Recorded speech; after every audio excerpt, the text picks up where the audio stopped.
Hi friends, welcome to Hema kitchen. ఈ రోజు రాగి సంగటి ఎలా తయారు చేసుకోవాలో చూపించబోతున్నాను. చిన్న గ్లాస్తో బియ్యం వేస్తున్నానండి. నీట్గా కడిగేసి పక్కన పెట్టుకోవాలి. అరగంట బియ్యం నానిపోయాయి. ఇప్పుడు స్టవ్ వెలిగించేసుకుందాము. అన్నం ఉడికిపోయే లోపల మనం పిండి కలిపి పెట్టుకుందాం. మనం ఏ గ్లాస్తో అయితే బియ్యం తీసుకున్నామో ఆ గ్లాస్తో 3 గ్లాసులు పిండి తీసుకోవాలి. కొంచెం ఉప్పు కూడా వేసుకొని పిండిలోనే కలిపి పెట్టేసుకోవాలి. మనం ఏ గ్లాస్తో అయితే బియ్యం తీసుకున్నామో ఆ గ్లాస్తో 3 అంతలు పిండి తీసుకున్నాము. ఇప్పుడు చక్కగా ఒక 10 నిమిషాలు బియ్యం ఉడికే లోపల కలిపి నానబెట్టుకోవాలి.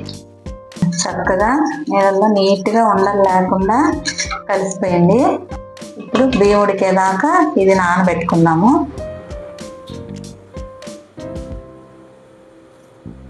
అన్నం పొంగొచ్చేసింది. సిమ్లోనే ఉడకబెట్టుకోవాలి. ఇదండి అన్నము చక్కగా ఉడికిపోవచ్చింది. ఇలా నీళ్ళన్నీ ఇంకిపోయేదాకా ఉడికించుకోవాలి. చూడండి, ఆల్రెడీ మెత్తగా ఉడికిపోయింది. ఇంకొక 2 నిమిషాలు ఉడికితే అది కూడా ఉడికిపోతుంది.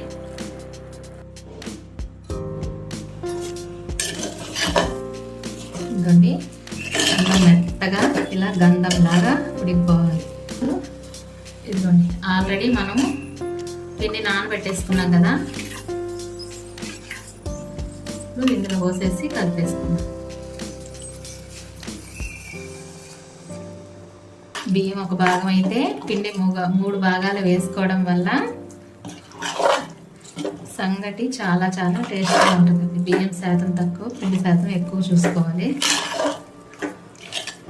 చూడండి చక్కగా అసలు పిండి కూడా నానబెట్టుకున్నాం కాబట్టి సిమ్లోనే ఒక 10 నిమిషాలు ఇలాగే మూత పెట్టుకోవాలి. చూడండి, ఉండలు కట్టకుండా చక్కగా ఎలా ఉడికిపోయిందో. సింపుల్గా అసలు ఎవరైనా ఈజీగా చేసేసుకోవచ్చండి. సంకట అమ్మో మేము చేయలేము అనే వాళ్ళు కూడా ఈ ప్రాసెస్లో ఎవరైనా చేసేసుకోవచ్చు.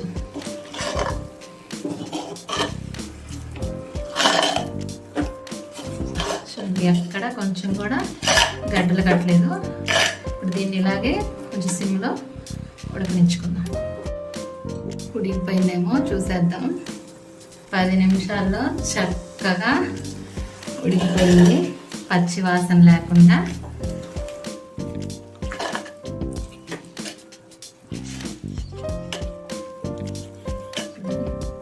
ఎందులో అయినా వేసుకొని తినచ్చండి. పచ్చడి అయినా, చేపల పులుసు అయినా, మామూలు కర్రీలైనా.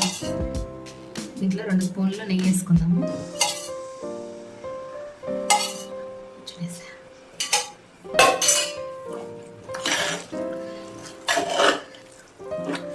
చూసేసారు కదా సంగటి ఎంత ఈజీగా తయారు చేసుకోవచ్చు అనేది.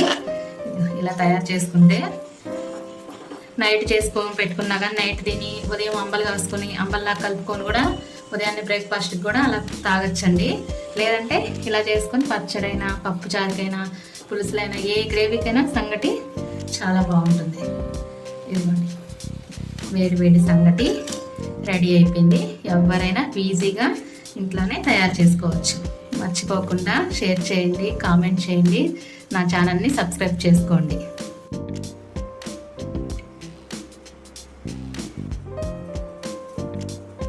వేడి వేడి సంగటిలోకి చేపల పులుసు వేసుకొని తింటే ఉంటుందండి, అదిరిపోద్ది. ఇలాగే మీరు కూడా ట్రై చేయండి ఇంట్లో. చాలా బాగా టేస్టీగా నీట్గా వస్తుంది. నచ్చితే లైక్ చేయండి, ప్లీజ్ షేర్ చేయండి, సబ్స్క్రైబ్ చేయండి.